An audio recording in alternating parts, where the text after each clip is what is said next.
Assalamualaikum warahmatullahi wabarakatuh. Perkenalkan, nama saya Najlul Cahyani dengan NIM G0025099. Pada kesempatan kali ini saya akan menjelaskan mengenai anatomi kardiorespirasi. Ini untuk soal yang pertama.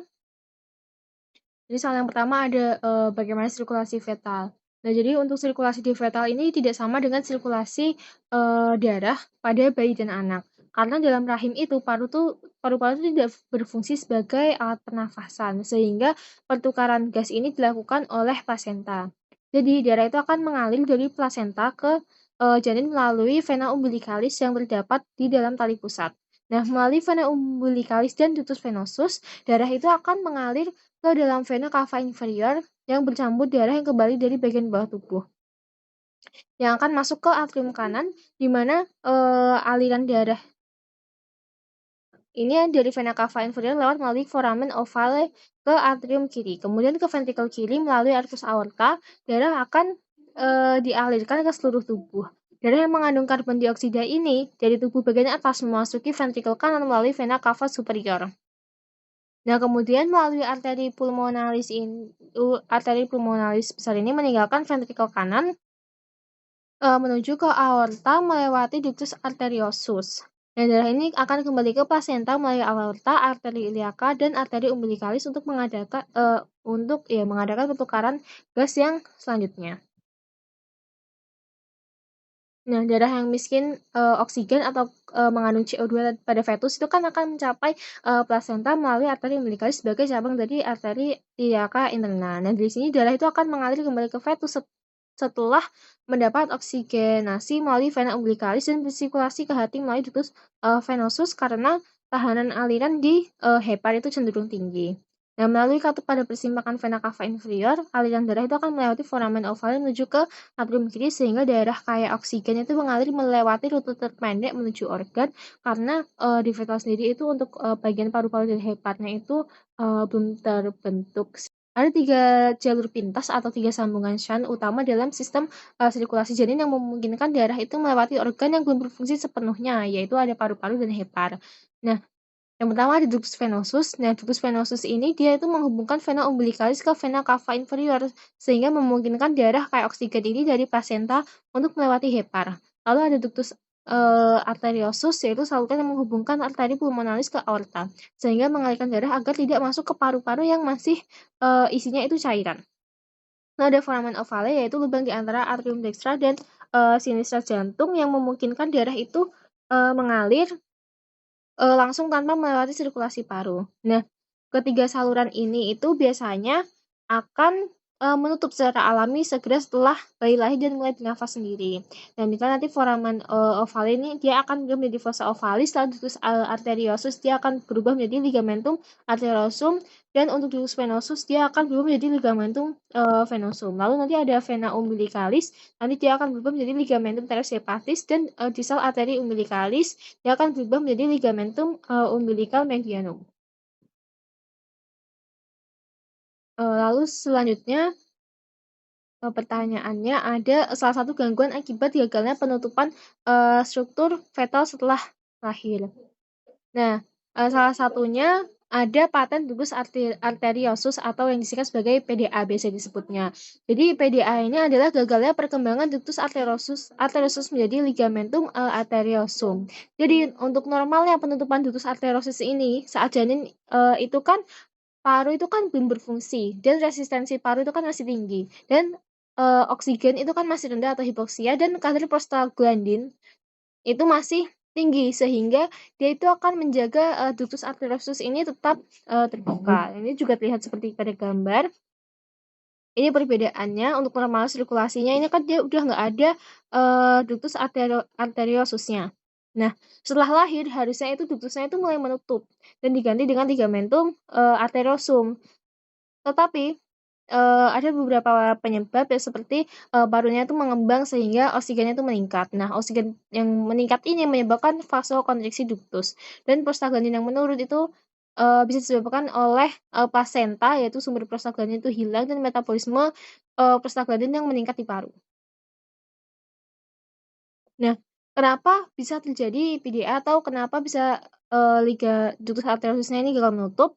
Karena penyebabnya adalah prostaglandin itu tetap tinggi. Nah, prostaglandin ini kan fungsinya untuk mempertahankan ductusnya itu tetap terbuka. Nah, hal ini bisa terjadi pada bayi yang kondisinya itu prematur, sehingga metabolisme belum matang, dan ada kondisi tertentu yang meningkatkan prostaglandin. Lalu yang kedua ada respons terhadap oksigen itu terganggu. Normalnya, oksigen yang tinggi itu akan membuat kontraksi duktus. Nah, kalau misal otot polos duktusnya itu tidak responsif, maka duktusnya ini akan tetap terbuka.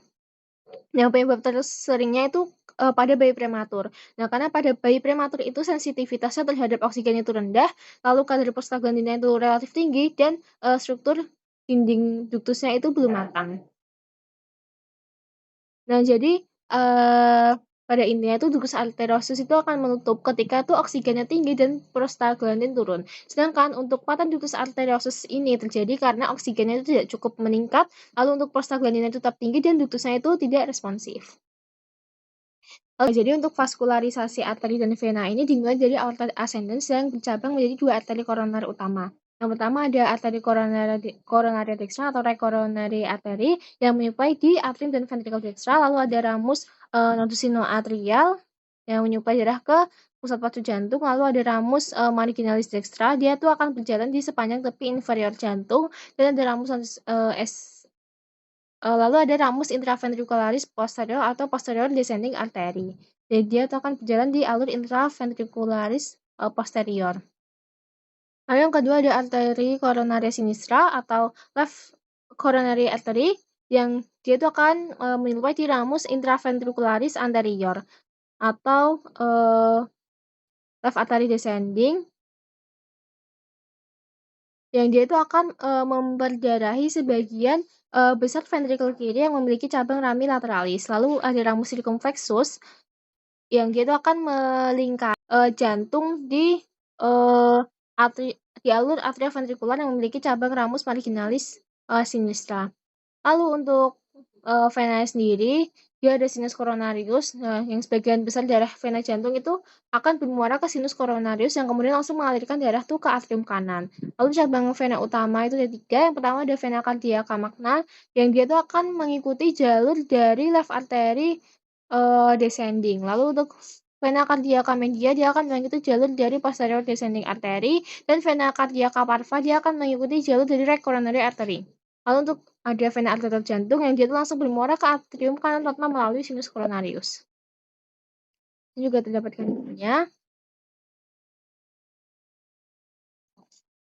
Lalu untuk soal yang nomor 2,